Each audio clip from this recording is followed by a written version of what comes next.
So Ian Flynn's recent Bumblekast podcast, if you will, dropped today, his recent Q&A one.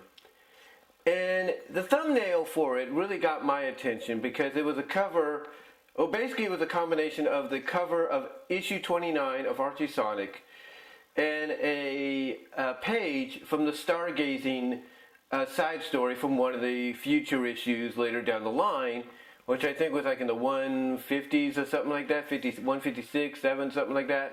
I can't remember. But it's basically when we get introduced to Nicole for the first time in a length 4. Anyway, the reason he put these up there as a thumbnail is because one of the first questions he was asked, basically from fans, was the whole situation with Sally. And, you know, did he hate the character? You know, why did he do what he did to her with the Mecha Sally stuff? And you know, that whole old deal, if you know what I mean. And Ian basically, and I'll link the video at the end here, Ian basically, give him credit, explained as best he could, and I'm sure he's done this on many occasions, explained as best he could how he perceived the reasoning for doing all the things that he did. You know, when it came to Sally being Mecha Sally, or becoming Mecha Sally and being weaponized, you know, he did it because he felt it was a harrowing experience. It was a harrowing, dramatic experience, you know, a dramatic twist that obviously he probably felt no fan saw coming, or would have expected, and that it was, you know, probably the biggest visual example of the freedom fighters being broken down, you know, to the lowest stature, with the end goal of them building themselves back up and proving that no matter how bad the adversity, that, you know, they're always going to conquer it. That no matter how many times their enemies will knock them down and try to put them out of action, they will bounce back up. And that's a great message. And, you know, with a storyline like this, it's, you know, that's a great message. I will give him credit there. But I think what Ian fails to understand is that despite his best of intentions, it just didn't work out well. It didn't. I mean, as I've said before,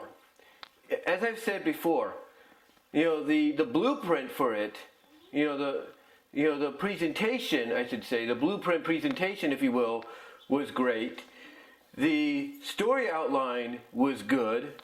You know, the story outlines plan, if you will, was good. It's just that the overall execution fell flat. It's like the story overall started out well. It got people's attention, you know, got them invested, but over time it started to fall flat on its face because it started to become repetitive. It was like every issue was almost the same story. You know, Sonic and Amy and Tails, you know, chasing after the Death Egg, trying to, you know, catch up to it, to rescue Sally, to bring her back, to de-roboticize her, or at least, you know, take the first step and give her back her free will, go from there, if you catch my drift. And, you know, if he didn't, you know, repeat the same situation, if you will, with every issue, you know, I think the story would have been, you know, executed a lot better.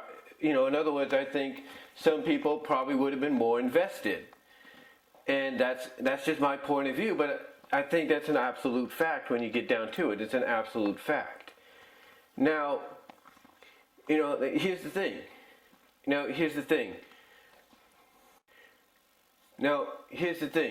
He used, you know, Sonic's robotization in Mecha Madness as another example of being harrowing and being a bit of a dramatic twist, you know, that no fan saw coming and all that, as an example as to what was going on with Sally.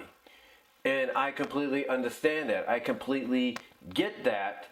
But here's the thing. With the Mecha Madness arc, when Sonic got roboticized, they executed, and I know I'm giving credit to Ken Penders and Carl Bolas and all them, who were writing the book at the time, but the way it was executed there is that they got straight to the point.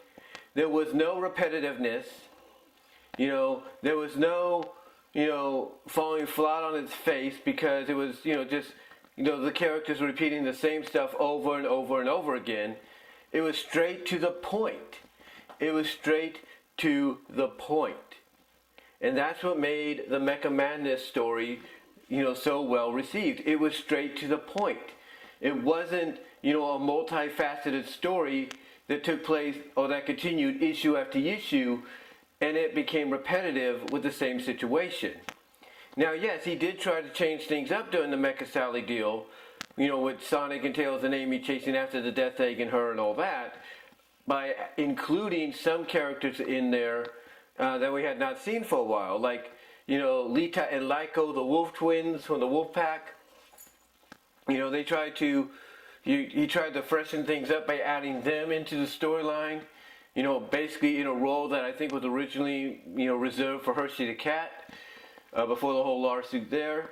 So, he tried to add them in to add a bit of freshness. He tried to add in the Arctic Freedom Fighters towards the end. He tried a lot of stuff. I'll give him that to try to make things more interesting with the story. But despite his best efforts, things just did not what I was trying to say is, despite his best efforts, they just didn't work out well. They just did not work out well, and that's the reality of it. That's the reality of it. I mean, I get what he says. Because he basically comes out and he says, look, I'm not against Sally. I'm one of the people that champion the Rally for Sally campaign. I like the character. I like Sonic and Sally as an item, because he even addresses the question of, why do you do all these kind of things to keep these two apart? And he says, I never did.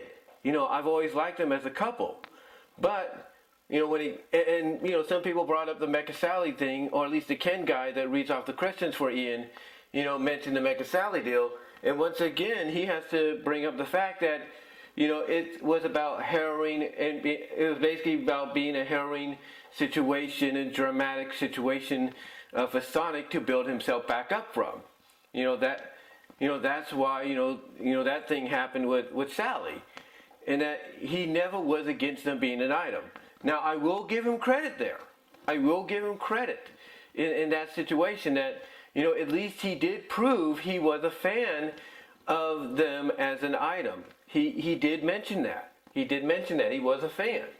Because, anybody would notice that as soon as he came on board, it's like whatever tension and ill will and all that Sally and Sonic had towards each other because of what happened in 134, he kind of tossed away. He said, nope, that's not going to happen on my watch.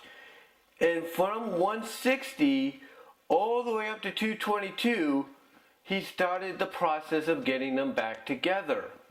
He really did. He started the process of getting them back together because he would throw in hints here and there, basically issue after issue, indicating that, it was his end goal to do that. Yes, he would have Sonic and Sally, flirt, kind of get into temporary romances, relationships with other characters like Fiona, like Monkey Kong, you name it, even Amy maybe to an extent. But the end goal was to get back to Sonic and Sally. And that's what he did in 222. That's what he did. The only problem is that relationship only lasted, believe it or not, it only lasted up until 230, and that was it. Yeah, it was 8 issues, and that was great, but it only lasted for, not even a year before, he decided to go the Mecha Sally route. And I think that's why people kind of, blame him for hating on the Sonic Sally pairing. Mainly because instead of keeping them an item for a lot longer, he decided, okay, they're going to be an item for at least, 3 issues before I do the first Genesis wave, and then maybe, tease a bit of a romance with them meeting in the Sonic Genesis story, and then, by the way, when they get back to the normal timeline, I'm going to robotize Sally, and I'm going to end it like that. And that's how they viewed it. That's how they viewed it. I mean, even when they look at the soft retcon of reboot, they're like, why couldn't you just keep him as an item there? And he does kind of explain that. he does kind of explain that when he goes into answering a question about Nicole and Sally's relationship. And he basically said that the intention was, especially I guess when it comes to the soft retcon reboot, was to make Sally bi. Like, again, he has nothing against Sonic and Sally being an item, but if that doesn't work out, basically, or the storyline or whatever the circumstance, like Sega stepping in from behind the scenes, if you know what I mean, interferes, he could always fall back on Sally ending up with Nicole. And that basically the plan in the soft retcon reboot issues, and I think mostly with Spark of Life from Sonic Universe, was the end goal for Ian Flynn when it came to kind of teasing the fact that, there was something more between the two besides, a very close friendship, that being Sally and Nicole. Overall, I'm going to link the video at the end here so you guys can check it out yourselves. But overall, what it sounds like Ian is trying to do, here, or trying to explain here, is one, he has nothing against Sonic and Sally as an item. He doesn't. He does support the whole Rally for Sally campaign to get her into more Sonic media. That's great.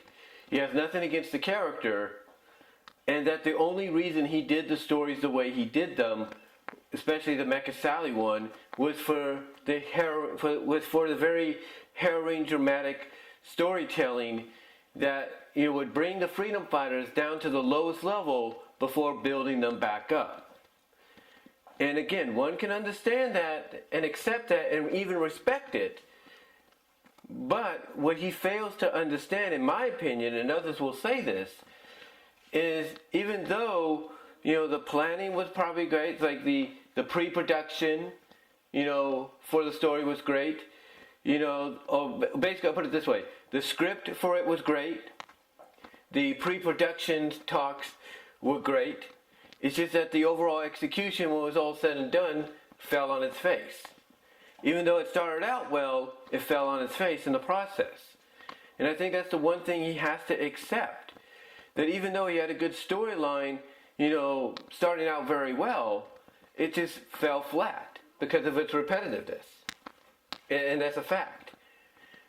And, maybe one day he will address that. Maybe he will kind of acknowledge, yes, the story's intentions originally were good, but they fell flat in the end. I mean, again, he did acknowledge that there was plans for Sally and, Nicole to kind of, have a bit of a bisexual relationship. Like, in other words, Sally being interested in Nicole because, Sonic, being off doing his thing and, of course, Sega's mandates and all that would open the door for that to happen. Now, again, like I said, his original plan, and he even said it here, the original plan was to drop the Freedom Fighters to the lowest level, build them back up to prove that the overall message is that you can knock people down to the lowest points, but they will always get back up. They will always conquer the deepest and darkest and hardest of adversities. And again, that's a great message, except it just didn't get executed well. It's like the script was good, the pre-production, the blueprint, the story outline for it was good. The execution just failed. That's it. 2 out of 3 isn't bad. It's just that if you want to get a perfect 3 out of 3, you got to make sure the execution, the final execution, comes off without a hitch. I mean, you can have a few, situations here and there, but you got to make sure it comes off without a hitch. And by doing so, you'll basically get people more invested. I mean, honestly, again, like I said, he tried to throw in some elements, some other characters to make things interesting, but it was, with those exceptions, it was still the same thing. It was still rinse and repeat.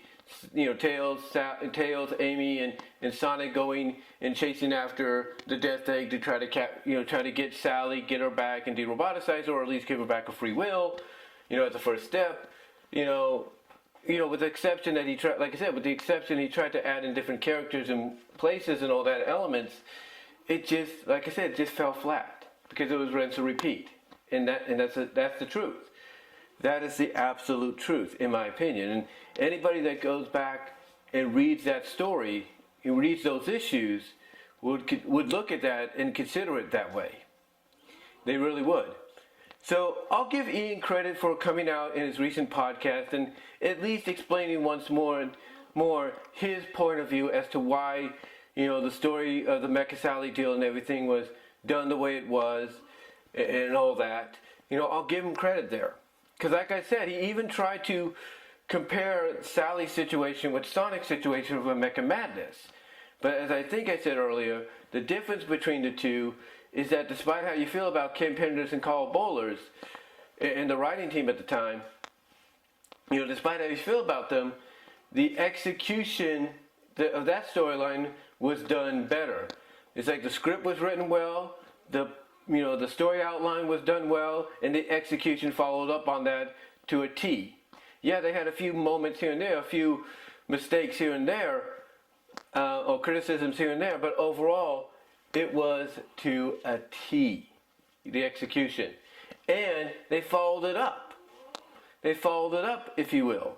In the regular issues of the series, they followed it up. So the execution was good. It wasn't repetitive or anything like that. Because you had some standout moments. You had Knuckles becoming Metal Knuckles to fight, you had Knuckles becoming Mecha Knuckles to fight Mecha Sonic. You had, Bunny going up against him in a badass fight scene. So you had things that really got people invested. But I understand where he's coming from when he tries to compare the two. But again, like I said, the difference is the execution was, to a T, was more successful, because it followed the outline in the script, that were done for it, beforehand, to a T. And while you compare it to the other one, you kind of see where he's coming from.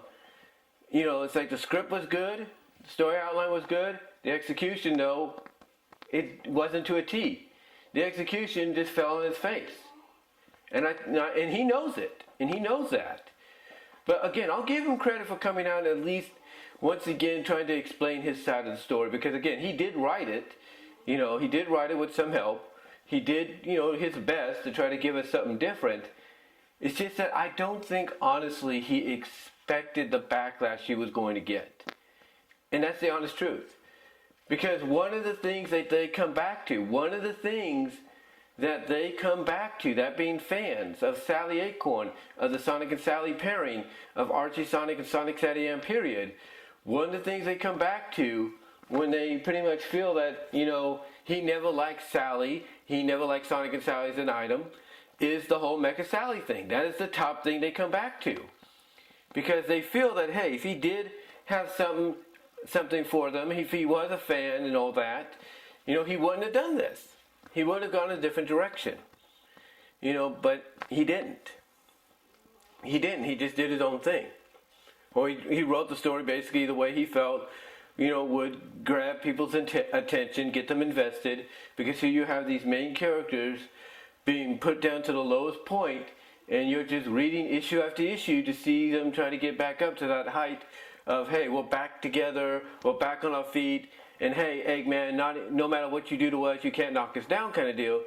Despite his best intentions to get people invested to that point, again, it just fell flat on its face.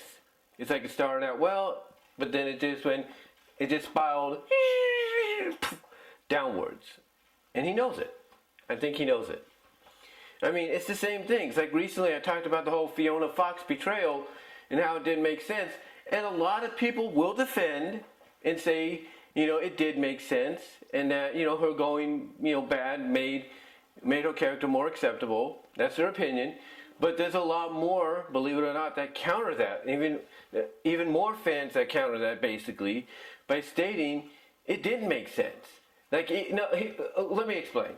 Basically, I'll just get this out of the way. From what it sounds like, from those that have commented on the video that I did, from what it sounds like, basically, is that, they could see, Fiona getting this character development, out of this betrayal and liking it, but the way it was done just didn't make sense. It's like you could have gone a different route with it, if you know what I mean. You could have gone a different route. But that didn't happen.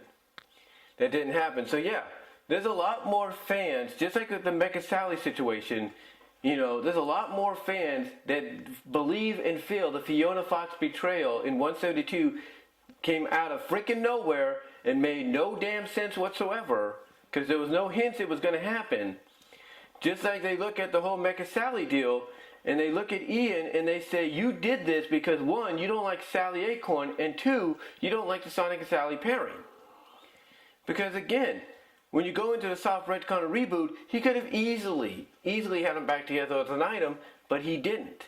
And yes, it was due to Sega mandates and all that, we're not going to deny that, but he could have found a way around it, but he didn't. Instead, he decided to tease and hint at the fact that Sally was bisexual, and that she was probably going to end up in some kind of a relationship with Nicole.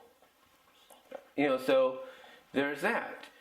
So there's that. But anyway, in closing, like I said, I'll give him credit for coming out and, from his own point of view, his own personal point of view, because he did work on it, coming out and acknowledging, exactly,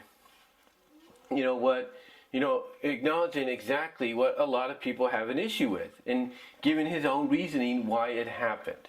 So I'll give him credit there, for doing that. And again, like I said, I'll link the video at the end here so you guys can check it out yourselves.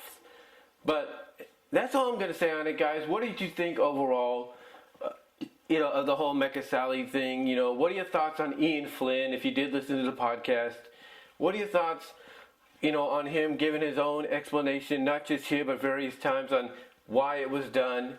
Do you think he did it because he wanted to make it a very harrowing, dramatic turn of events that, would build the characters back up from the lowest points? Do you think, he had the best intentions in mind? When it was all, in the end, do you think he had the best intentions in mind? Did you think that, the script and story outline, were all executed right, but the execution of the overall story was, not good, basically falling on its face?